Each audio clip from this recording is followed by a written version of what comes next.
Right? Yeah, if you're getting the stuff, if this is tough for you, don't worry.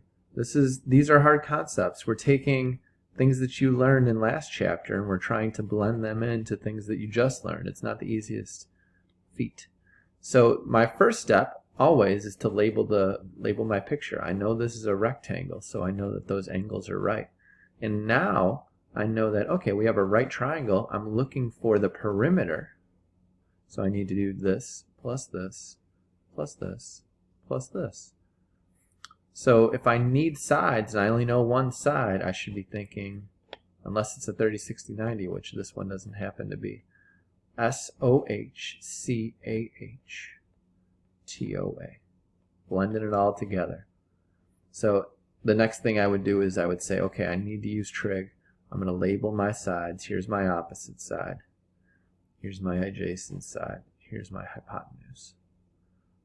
So you're going to set up two trig functions here to solve for the adjacent and the opposite.